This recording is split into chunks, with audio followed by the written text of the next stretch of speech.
Start किया था, that is Maxwell Boltzmann velocity distribution law. इसी टॉपिक को आज हम कंटिन्यू करेंगे।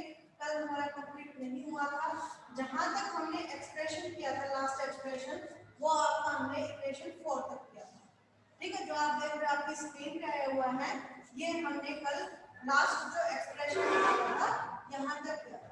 तो जो मैं बता रहा हूँ, मैक्सवेल बोल्ट्जमैन ने हमें क्या बताया था, किसी भी गिवन रेंज ऑफ वेलोसिटी के अंदर किसी भी सिस्टम में कितने नंबर ऑफ पार्टिकल्स या कितने नंबर ऑफ मॉलिक्यूल्स लाई करेंगे वो हम फाइंड आउट करना चाहते हैं। ठीक है, तो उसके लिए हमने कल किया था एक्सप्रेशन कि हमने लिया था कोई भी एक पार्टिकल है वो आपका सपोज पी पोजीशन के ऊपर है, ठीक है, और इसकी वेलोसिटी कितनी है v। तो हमने क्या किया था कि भाई ये पार्टिकल है आपका कितनी डायरेक्शन में मूव कर सकता है, तीनों डायरेक्शन में मूव कर सकता है, x y और z, यानी इसकी डिग्री ऑफ फ्रीडम है वो 3 डिग्री ऑफ फ्रीडम है, मूव कर सकता है। तो हमने यहाँ पे एक क्या बनाया था, क्यूब बनाया था, ठीक है, यानी कि इस कंटेनर के अंदर आपको क्या है, गैस मॉलिक्यूल है, और जो ये पार्टिकल है यानी इधर इसकी कितनी वेलोसिटी है, ये आपकी vx है, यानी ये dvx और ये dvy और ये क्या था dvz, ठीक है, और ये आपकी v है, तो जो ये इस कॉर्नर को जो ज्वाइन कर रही है, यानी ये क्या था आपका dv, यानी dt है dvx i cap plus dvy j cap plus dvy z k cap. Clear है? तो हमने देखा था कि जो प्रोबेबिलिटी है वो प्रोबेबिलिटी क्या होती है, total number of favourable outcomes total number of favourable outcomes divided by total number of atoms या मॉलिक्यूल्स ने यहाँ पे, यानी कि x एक्सिस पे कितने मूव कर रहे हैं, d n dx by n, तो x एक्सिस में कितने मॉलिक्यूल्स ट्रैवल कर रहे हैं उनकी प्रोबेबिलिटी क्या है p1। तो p1 हमारे पास आ गया dn dx by n is equal to f dash dx into dvx। Okay, next जो आपकी प्रोबेबिलिटी यानी x डायरेक्शन में जो नंबर ऑफ मॉलिक्यूल्स जा रहे हैं उनकी प्रोबेबिलिटी है आपके पास dn vx by n, ठीक है। सिमिलरली y डायरेक्शन की जो प्रोबेबिलिटी है वो है dn vx by n f vy dvy।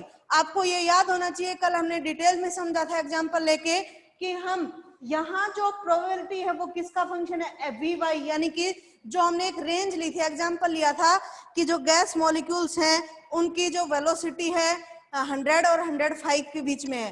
तो वेलोसिटी जो प्रोबेबिलिटी थी वो किस पे डिपेंड थी, एक तो जो आपने इनिशियल वेलोसिटी यानी जो सपोज 100 ली थी तो 100 पे डिपेंड थी, यानी एफ वी या एक्स या जेड जो भी माना था, और दूसरा उसमें रेंज, यानी हमने जो सिस्टम लिया था सपोज उस सिस्टम में जो गैस मॉलिक्यूल्स थे उनकी वेलोसिटी 100 to 105 थी, तो कितनी रेंज आ गई 5, यानी vy और dvy, vy तो हो गया 100 और dvy हो गया 5, इन दोनों चीजों का प्रोबेबिलिटी फंक्शन होती है, उसी पे ये आर्टिकल कंप्लीटली बेस्ड है। तो बच्चों x डायरेक्शन के लिए ये आपकी y डायरेक्शन के लिए dn vy by n is equal to f vy dvy, ठीक है। z डायरेक्शन में कितने जाएंगे, dn vz by n is equal to f vz into dvz। तो आपके पास तीनों इक्वेशन आ गई, फर्स्ट सेकंड थर्ड, ठीक है। तो टोटल प्रोबेबिलिटी ऑफ पार्टिकल्स, तो जो टोटल कंप्लीट प्रोबेबिलिटी है वो क्या होगी, p1 p2 p3, ठीक है, यानी कि p1 dot p2 dot p3 क्या हो जाएगा, f dash vx sorry f vx dvx f vy dvy f vz dvz। Suppose this is equation number 4। बच्चों यहां तक कल हमने किया था। नेक्स्ट देखो कैसे करते हैं, आप p1 क्या है, dn vx by n dn vy by n dn vz by n, तो इन तीनों को जब हम कंबाइन करके लिखे तो कैसे लिखे, d d और d क्या बन गया, d क्यूब, तो क्या आ गया d cube n vx vy vz by n is equal to f vx dvy f vz dvz और F we X D V X, यानी तीनों कंपोनेंट्स हमने लिख दिए। ठीक है बच्चों, अब क्या करें कि जो आपका एन है, total number of atoms, total number of molecules per unit volume जो आपके एन थे, एन आप हम इधर राइट साइड ले जा सकते हैं। तो हमारे पास क्या आ गया, D cube N V x we why V Z is equal to N F we X D V X F V Y D V Y F V Z D V Z. ठीक है students, अब कहते हैं कि जो अब आगे यानी 5 इक्वेशन तक आपको ये क्लियर है, हम कंटिन्यू इसको करेंगे। अभी कैलकुलेशन आपको साथ के साथ करनी है, यहां तक हम कल कर चुके थे। नाउ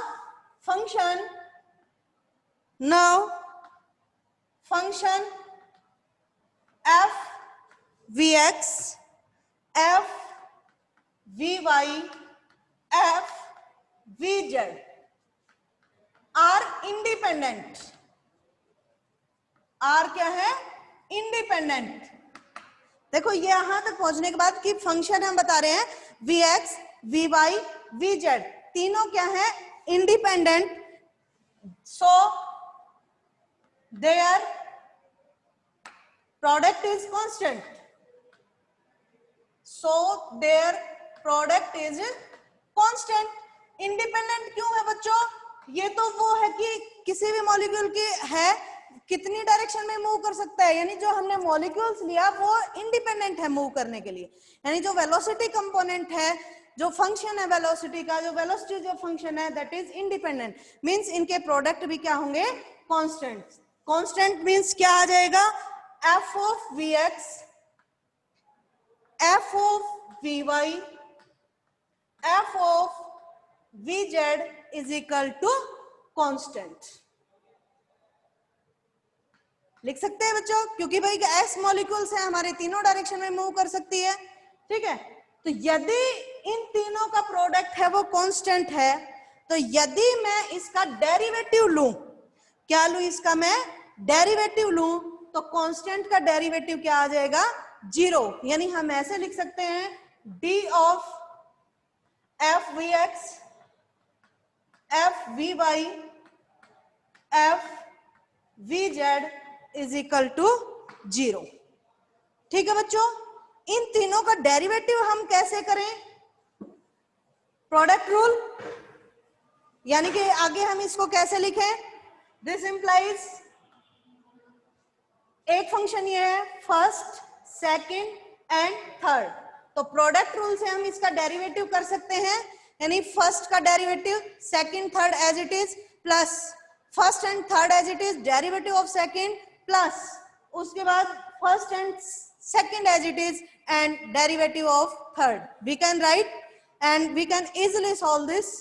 तो देखिए स्टूडेंट्स, आप भी अपनी नोटबुक पे करिए फटाफट। हम डेरिवेटिव करते हैं सबसे पहले एफ वी एक्स का, F dash V X F V Y और एफ वी जेड आपका as it is plus second का करेंगे तो F we X F V Y का क्या हो जाएगा, F dash V Y F V Z plus F we X F V Y F dash V Z और equal to क्या है, कांस्टेंट, यानी कांस्टेंट डेरिवेटिव लेते हैं तो कांस्टेंट का डेरिवेटिव ऑलरेडी क्या होता है आपका, 0। ये आपको पता है, derivative of a constant is 0। ठीक है, हमें कहां तक पहुंचना है बच्चों, जो हमारा रिजल्ट है टोटल नंबर ऑफ पार्टिकल्स, यानी किसी भी सिस्टम के अंदर जो आपके एक रेंज के मॉलिक्यूल्स दे रखे हैं उनकी कुछ ना कुछ वेलोसिटी है, तो कितने नंबर ऑफ पार्टिकल्स आएंगे वहां तक हमें जाना है। तो इसको और सिंप्लीफाई करेंगे तो क्या जो आपकी, इसको थोड़ा सा और सिंपल लिख लेते हैं हम। आपके पास ये वाली जो इक्वेशन आई है, इस इक्वेशन को दोनों साइड मैं डिवाइड करवा दूं by F we X divide above equation by F we X F V Y F V Z, then we get क्या कोई फर्क पड़ेगा? आई थिंक कोई फर्क नहीं पड़ेगा, हम दोनों साइड डिवाइड करवा सकते हैं। तो क्या आ जाएगा यहाँ पे, F dash V X F V Y F V Z divided by F of V X F of we Y F of we Z plus F we X F dash V Y F V Z divided by F of V X F of we Y F of we Z. Similarly जो third factor है इसको भी हम divide करवा देते हैं F X F V Y F Z से। तो क्या आ जाएगा, एफ ऑफ जो आपका थर्ड पार्ट है ये वाला, F of V X F of we Y F dash V Z, और डिवाइड करवाना है हमें किससे, F of V X F of we Y और F of V Z is equal to 0। बच्चों देखिए इसके अंदर हर टर्म्स में हमारे पास दो दो टर्म्स कैंसिल हो रही हैं, ठीक है। यहां से F V Y F V Y F V Z F V Z, यहां से एफ वी एक्स वाई वाली नहीं होगी, एफ वी जेड और एफ वी जेड, और यहां से एक्स और वाई कैंसिल हो रही है, ठीक है। यानी क्या बचा हमारे पास, उसको हम लिख लेते हैं, दिस इंप्लाइज क्या आ गया, F dash V X divided by F dash V X into F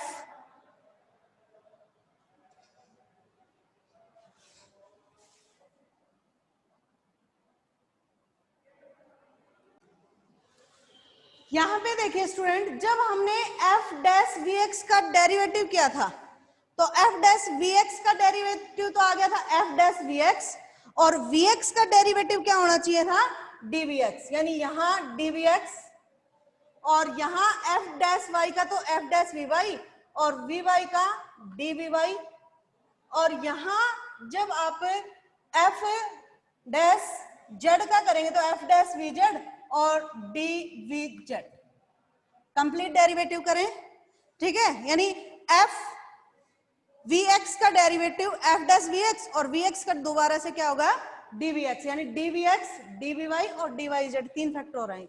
तो यहां से क्या बचा हमारे पास, F dash V X into D V X divided by F of V x, plus यहां से क्या आएगा, F dash V Y D V Y और अपॉन में आएगा F of we Y, plus आगे क्या आएगा यहाँ पे, F O dash V Z D V Z divided by F V Z equal to 0।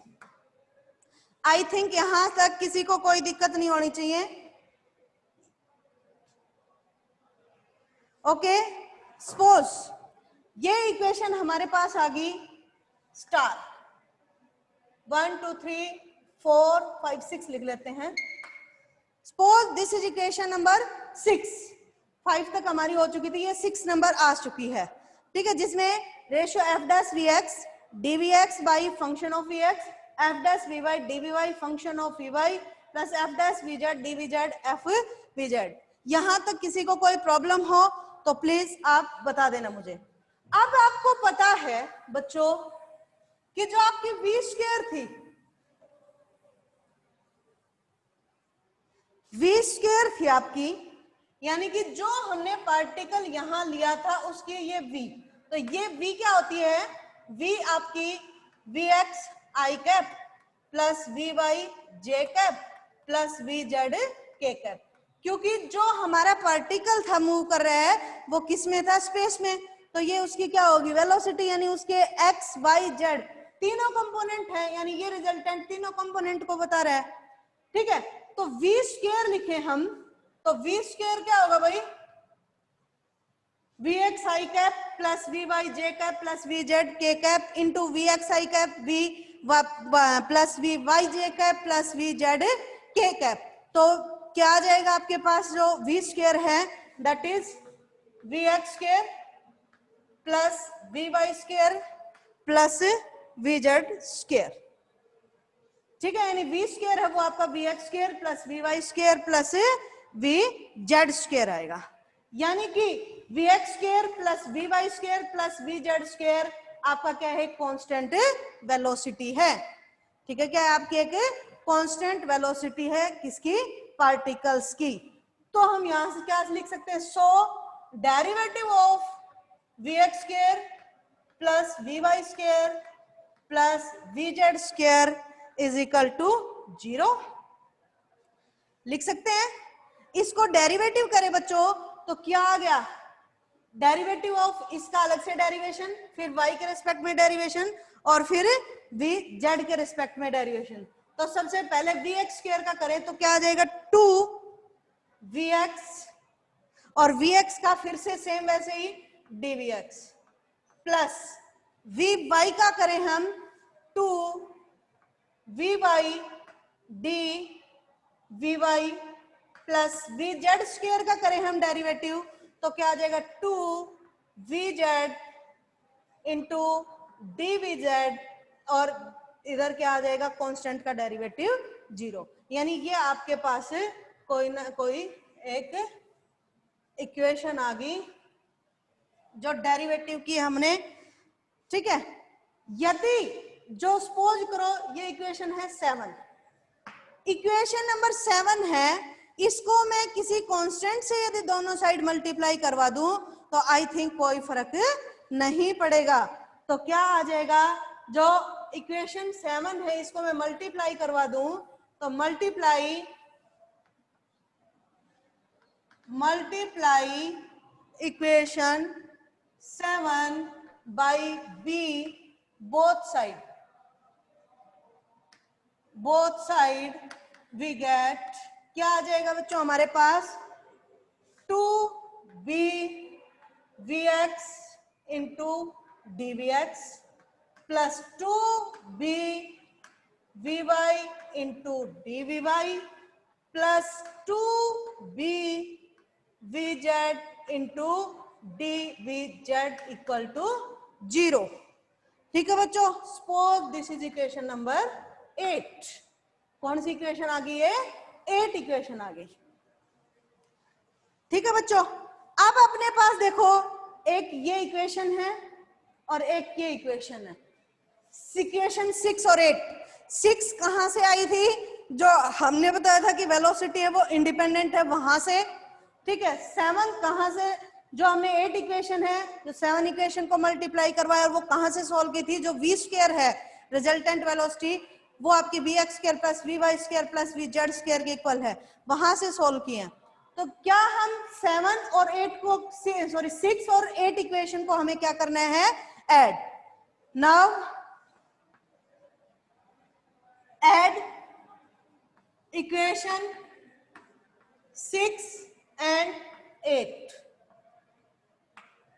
We get 6 और 8 इक्वेशन दोनों बोर्ड पे लिखी हुई हैं बच्चों, आप देख सकते हो। हम इन दोनों इक्वेशन को ऐड करना चाह रहे हैं, तो इन दोनों इक्वेशन को जब हम ऐड करेंगे तो देखो यहां है 2bvx dvx, यहां है f dash vx dvx by fvx। ठीक है, तो फर्स्ट से फर्स्ट, सेकंड से सेकंड, थर्ड से थर्ड, तीनों फैक्टर ऐड हो जाएंगे। तो यहां देखो इसमें और इसमें क्या कॉमन है, dvx, तो मैं इकट्ठा लिख देती हूं। ठीक है, यानी इसको और इसको ऐड करेंगे तो यहां तो आएगा f dash vx divided by fvx और यहां से 2bvx और dvx दोनों से क्या है, कॉमन। तो मैं इकट्ठा लिख दूं, क्या आ जाएगा, देखो यहां से बचा f dash vx by fvx plus ऊपर से है 2bvx और यहां से कॉमन आ गया dvx प्लस सेकेंड फैक्टर को बच्चों जब मैं ऐड करूंगी तो ये क्या है, f dash vy divided by F V Y plus क्या है यहां से 2b वी वाई, ठीक है। और क्या बाहर आ गया इन दोनों में से, डी वी वाई यहां भी है, डी वी वाई यहां है, तो मैं बाहर लिख देती हूं D V Y plus next देखो जो 2b डी वी जेड और यहां है मेरे पास F dash V Z D V Z by F V Z, तो क्या आ गया F dash V Z by F V Z plus 2b और dvz बाहर is equal to 0, is equal to क्या आ गया हमारे पास 0, यानी कि हम पहुंच गए नेक्स्ट एक इक्वेशन आ गई, इसको हम नाम लिख देते हैं suppose this is equation number 9, ठीक है। क्या किया हमने इक्वेशन 6 और 8 को हमने ऐड किया है, तो ऐड कर रहे हैं तो फर्स्ट फैक्टर में dvx कॉमन है, सेकंड फैक्टर में dvy कॉमन है और थर्ड फैक्टर में dvz कॉमन है, ठीक है। आई थिंक आपको इक्वेशन 9 तक कोई दिक्कत नहीं आनी चाहिए। आगे कंटिन्यू करते हैं हम इसको। देखो अब अपने पास इक्वेशन हो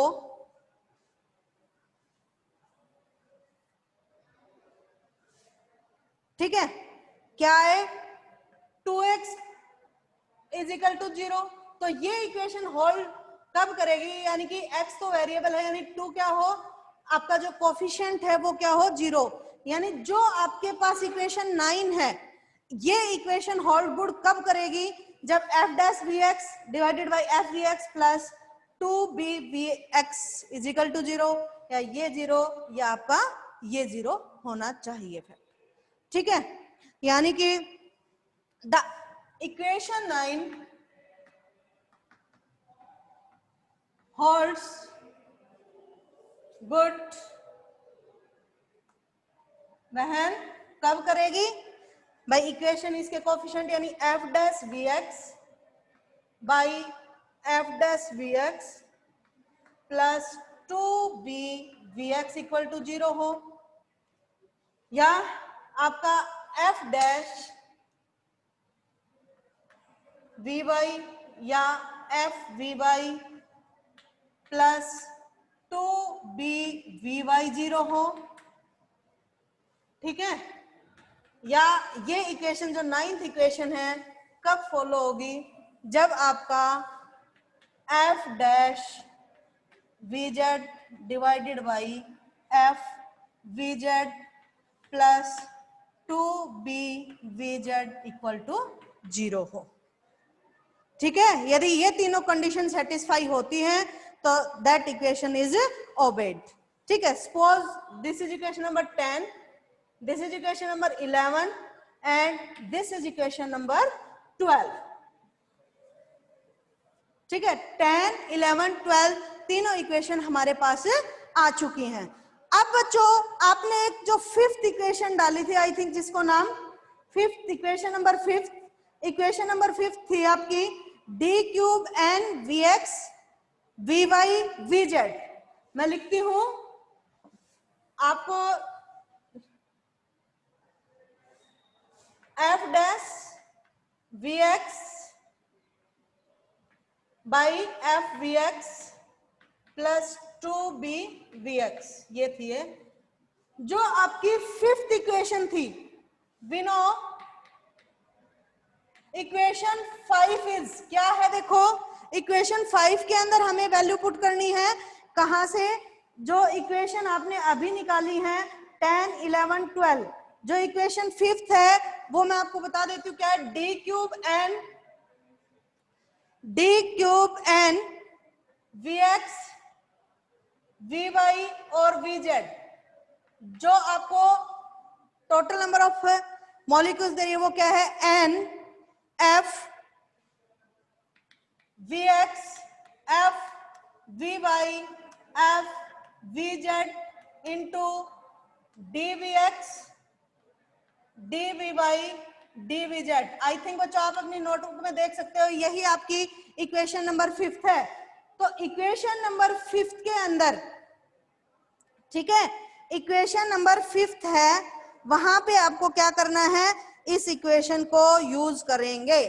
कैसे यूज करेंगे बच्चों? इस इक्वेशन, हमें पहले इनके सॉल्यूशन पता होना चाहिए, ठीक है, 10, 11 और 12 इक्वेशन। तो क्या बच्चों ये एक डिफरेंशियल इक्वेशन नहीं है ना, डिफरेंशियल इक्वेशन। तो इस इक्वेशन का सॉल्यूशन क्या होगा? इस इक्वेशन का जो सॉल्यूशन आएगा, एफ ऑफ 1 बाई 1 हम लिख देते हैं। सबसे पहले हम फर्स्ट का बताएंगे भाई। जैसे ही हमारे पास F we X, F V Y और एफ वी जेड तीनों की वैल्यू आ जाएगी तो इक्वेशन 5 में पुट कर देंगे।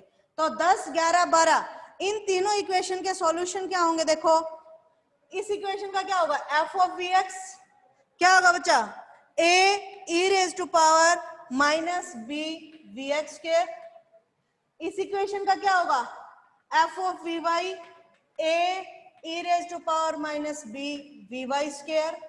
और इस इक्वेशन का सॉल्यूशन क्या होगा, f of V Z is equal to a e raise to power minus v Z square.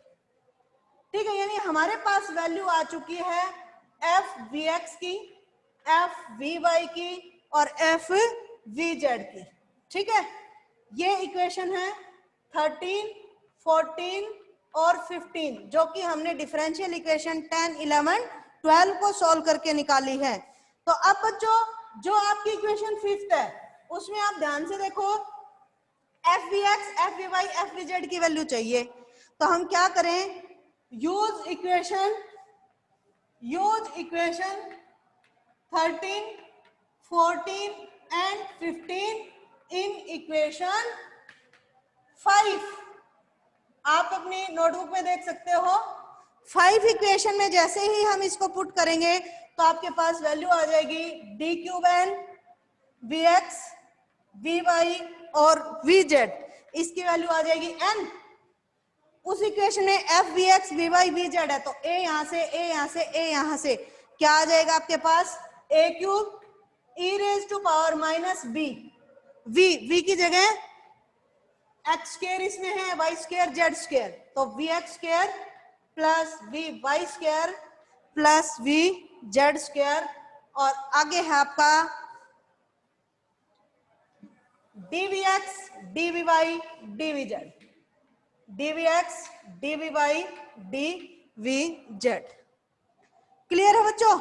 तो आप एक बात बताओ, जब इसको ये एन हमारा यहां था, प्रोबेबिलिटी होती है, ठीक है, जब इस एन को मैंने इधर लिख दिया तो ये किस में चेंज हो गया, नंबर ऑफ मॉलिक्यूल्स में। ठीक है, यानी कि जो हमारा नेट रिजल्ट आ गया वो क्या हो गया, D cube N V x we why V Z is equal to n a cube e की power minus b v x square plus we Y square plus V Z square. तीनों का resultant में क्या लिख दूं, we square. ठीक है, और ये आ गया D V X D V Y D V Z. तो बच्चों ये आ गया number of molecules of the system, जो कि max number of molecules having range, number of molecules having range V to V plus dV, जिस range के हमने मॉलिक्यूल्स लिए थे। तो बच्चों ये आपका रिजल्ट है Maxwell Boltzmann velocity distribution law का। इसी वीडियो को हम नेक्स्ट सेक्शन में अगले में करेंगे, जहां पे आपको जो A हमने कांस्टेंट लिया है और B जो हमने कांस्टेंट लिया है, इन कांस्टेंट्स की वैल्यू फाइंड आउट करेंगे हम मैक्सवेल बोल्ट्जमैन वेलोसिटी डिस्ट्रीब्यूशन के पार्ट 3 में। बच्चों कोई भी दिक्कत हो आप मुझे पर्सनली कांटेक्ट करिए, पर्सनली व्हाट्सएप करके आप मुझसे इस आर्टिकल से, जो कि बहुत ही इंपॉर्टेंट आर्टिकल था, जो हमने 2 पार्ट में किया है, अभी कंप्लीट नहीं हुआ है। क्यों? क्योंकि हमें अभी जो ए और बी कांस्टेंट है इन दोनों की वैल्यू फाइंड आउट और करनी है, जो कि हम करेंगे नेक्स्ट क्लास के अंदर। Thank you so much students, thank you.